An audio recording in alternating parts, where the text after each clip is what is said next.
मनफी ख्याल देखें बिल्कुल ऐसा है कि जैसे आपके ना वो आपके जहन के दरवाजे पे दस्तक देता है, नॉक करता है, आने की इजाजत लेता है।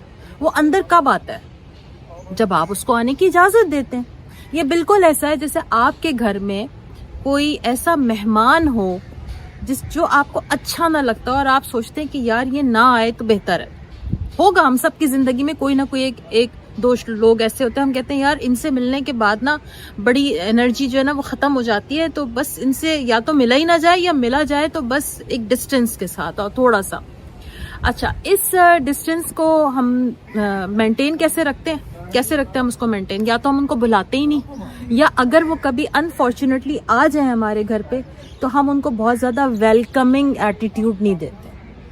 हम कहते हैं अच्छा चलें ठीक है, अस्सलाम वालेकुम जी, बैठिए, फिर हम थोड़ी देर बैठेंगे, फिर हम उठ के चले जाएंगे, फिर हम उनकी वो खातिर मदारत भी नहीं करते जो हम शायद अपने पसंदीदा मेहमान की करते हैं।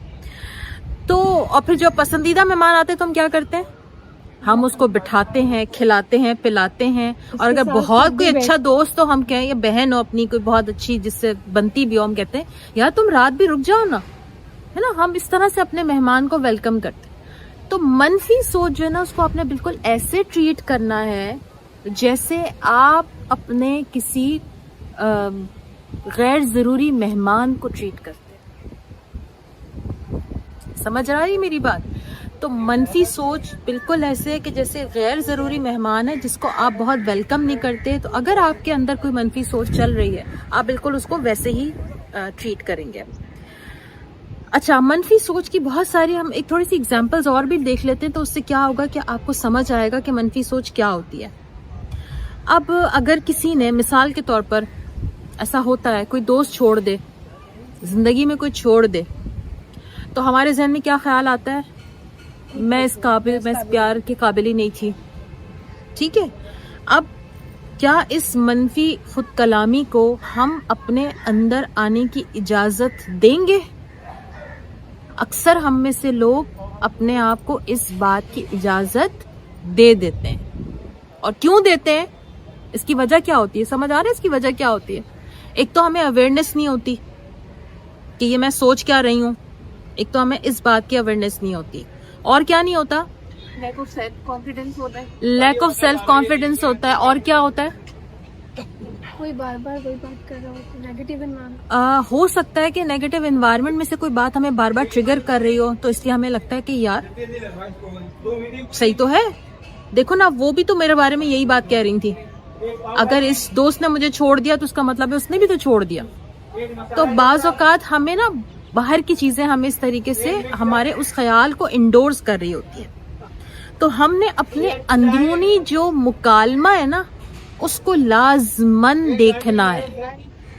ठीक है, आपका जो अंदरूनी मुकालमा है, आपका अपने साथ क्या अंदरूनी मुकालमा है, उसको आपने देखना है लाजमी। आपके अंदर क्या चलता रहता है। अब आप थोड़ी देर के लिए ना, अब मैं जब ये बात कह रही हूँ ना, मैं अगर आपको 10 सेकंड दूं, 15 सेकंड दूं, तो आप थोड़ी देर के लिए सोचिए कि मेरे अंदर क्या चलता रहता है। मैं आपको 15 सेकंड दे रही हूँ, आप सोचिए आपके अंदर क्या चल रहा हो। गिल्टी रहते हैं हम, जैसे गिल्टी रहते हैं, यस। और क्या होता है?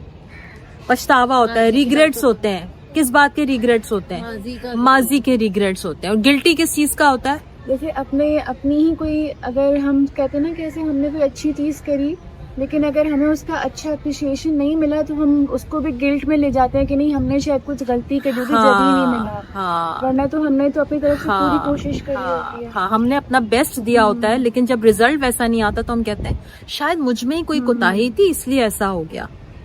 देखिए एक बात याद रखें, ये जो मनफी खुद कलामी है ना, ये जहर है आपके लिए। आप इसको यूं समझ लीजिए कि हम कड़वी गोली खाने में जितने नखरे करते हैं ना, उससे कहीं डबल ट्रिपल नखरा आपको इस मनफी खुद कलामी में करना। ये अब आपने समझना होगा। लेकिन इसकी सबसे बड़ी वजह जो मुझे समझ आई है वो सेल्फ अवेयरनेस ना होना है, अवेयरनेस ना होना है। जिस दिन आपको ये अवेयरनेस आ जाती है ना, हम उसी अवेयरनेस पे बात कर रहे हैं, हम उसी अवेयरनेस पे बात कर रहे हैं कि मुझे और आपको अवेयरनेस तो हो कि ये है, कि ये है, ये एग्जिस्ट करती है मेरे अंदर, ये मेरे अंदर एग्जिस्ट कर रही है। कम होने लगता है। असल में बात यह ना कि जब मैं किसी से बात करती हूँ ना कि आप अपने बात में देखें कि आप अपने बारे में क्या सोच रहे हैं या सोच रही हैं, तो उनको ये एहसास ही नहीं होता कि वो अपने बारे में कुछ नेगेटिव सोच रहे हैं। या वो अपने बारे में कोई नेगेटिव कॉन्सेप्ट जो है वो उनके अंदर प्रिवेल करता है, तो उनको इस बात का एहसास भी नहीं होता। अच्छा देखिए, मनफी ख्याल का जो ताल्लुक है ना वो माजी से भी होता है, और वो लोग जो माजी में रहना चाहते हैं, जो माजी से नहीं निकल पाते, उनके अंदर भी मनफी ख्याल बहुत ज़्यादा प्रिवेल करता है, क्योंकि जब वो माजी में रहते हैं और मनफी बातों को सोचते रहते हैं तो वो अपने उस जख्म को भरने नहीं देते जो उनको कभी 10 साल पहले लगा था, जो शायद उनको कभी 20 साल पहले लगा था, वो उसको भरने नहीं देते।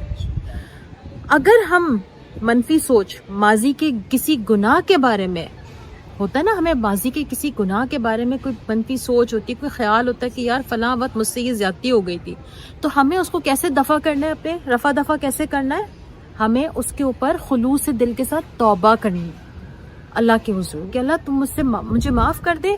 और फिर उस तौबा पे हमने अपना बिलीव भी स्ट्रॉन्ग करना है कि मैंने अल्लाह से तौबा की थी और ये तौबा अल्लाह ने मेरी यकीनन कबूल की होगी।